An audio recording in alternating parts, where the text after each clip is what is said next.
মানুষের অর্ধেকটাই নারী। এই নারী কখনো নির্যাতিত হবে না। এই নারীরা মায়ের অধিকার পাবে, এই নারীরা বোনের অধিকার পাবে, এই নারীরা সংসারে সমঅধিকার পাবে। আজকে আমরা কি দেখছি, প্রত্যেকটি জায়গায় নারীরা নিষ্পেষিত। আজকে এই সুযোগকে কাজে লাগিয়ে এক শ্রেণীর মানুষেরা নারীদের স্বাধীনতার নামে নারীদেরকে উলঙ্গ করার চেষ্টা করছে। প্রিয় সাথী বন্ধুগণ, এটি মুসলমানের দেশ। এদেশে 95% মুসলমান। এদেশের মানুষ ধার্মিক। এদেশের মানুষেরা স্বাধীনতা বলতে বুঝে। একটি মেয়ে সে যদি পর্দা করতে চায় তাহলে সে পর্দা করে ঘর থেকে বের হবে, ইজ্জতের সাথে ফিরে আসবে। এদেশে অন্য ধর্মের লোকেরাও রয়েছে।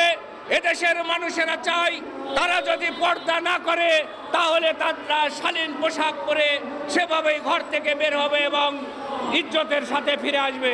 প্রিয় সাথী বন্ধুগণ, পৃথিবীর ইতিহাস বিশ্লেষণ করলে দেখা যায় পৃথিবীতে যখন নারীদের অধিকার ছিল না তখন আমাদের প্রিয় নবী হযরত মুহাম্মদ সাল্লাল্লাহু আলাইহি সাল্লাম নারীদের অধিকার দিয়েছিলেন।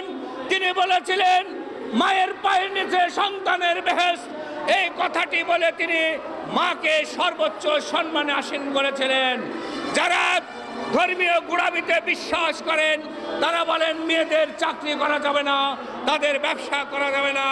আমি তাদের উদ্দেশ্যে বলতে চাই, মুসলমানের যিনি প্রধানত নেতা আমাদের প্রিয় নবী হযরত মুহাম্মদ সাল্লাল্লাহু আলাইহি সাল্লাম, তার প্রথম স্ত্রী ছিলেন খাদিজা। তিনি ব্যবসায়িক ছিলেন, ব্যবসা পরিচালনা করতেন। প্রিয় সাথী বন্ধুগণ, তার সর্বকনিষ্ঠ স্ত্রী ছিল আয়েশা। সেই আয়েশা ছিল মুসলিম জাতির একজন অন্যতম শিক্ষক। তিনি হাজার হাজার হাদিস বর্ণনা করেছেন। তিনি মুসলমানদের শিক্ষক ছিলেন। সুতরাং ইসলাম প্রমাণ করে নারীদের ব্যবসা করার অধিকার আছে। ইসলাম প্রমাণ করে নারীদের চাকরি করার অধিকার আছে। সুতরাং যে সমস্ত মৌলবাদী গোষ্ঠী বলেন নারীদেরকে ঘরে আটকে রাখতে হবে, আমি তাদেরকে দায়িত্বহীন ভাষায় বলতে চাই, আপনারা ইসলামকে সঠিকভাবে অনুশীলন করুন, আপনারা সঠিকভাবে ইসলামকে চর্চা করুন। ইসলাম নারীদেরকে ব্যবসার অধিকার দিয়েছে, ইসলাম নারীদেরকে রাজনীতির অধিকার দিয়েছে, ইসলাম নারীদেরকে চাকরির অধিকার দিয়েছে। তাই বলতে চাই, যে সমস্ত গোঁড়ামি আলেম ওলামা রয়েছেন, আপনারা গোঁড়ামি পরিহার করে নারীদের স্বাধীনতার পক্ষে কথা বলুন। পক্ষান্তরে বলতে চাই, বাংলাদেশের এক শ্রেণীর মানুষ তারা নিজেদেরকে অতি ফ্যাশনেবল মনে করেন, তারা নিজেদেরকে প্রগতিশীল মনে করেন।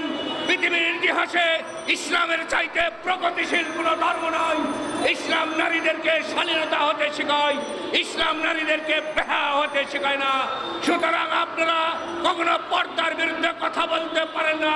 একটি নারী যদি পর্দা নিয়ে ব্যবসা করতে চায় করতে পারে, একটি নারী যদি পর্দা অনুসরণ করে চাকরি করতে চায় করতে পারে। অনুরূপভাবে আমি বলতে চাই, একটি নারী যদি মনে করে আমি পর্দা করব না, আমি স্বাভাবিক পোশাক পরিধান করব, তাহলে কোনো আলেম ওলামা বা কোনো মানুষের অধিকার নয় তাকে জোর করে পর্দা পরানোর বা বরকা পরানোর। তাই আমি বলতে চাই, বাংলাদেশ একটি গণতান্ত্রিক রাষ্ট্র। এই রাষ্ট্রে স্বাভাবিকভাবে চলাফেরা করার প্রত্যেকটি মানুষের অধিকার রয়েছে। যে সমস্ত মানুষেরা ধর্মীয় গোঁড়ামির কারণে নারীদেরকে গৃহে বন্দী করতে চান তাদেরকে দায়িত্বহীন ভাষায় বলতে চাই, নারীরা গৃহে বন্দী থাকবে না।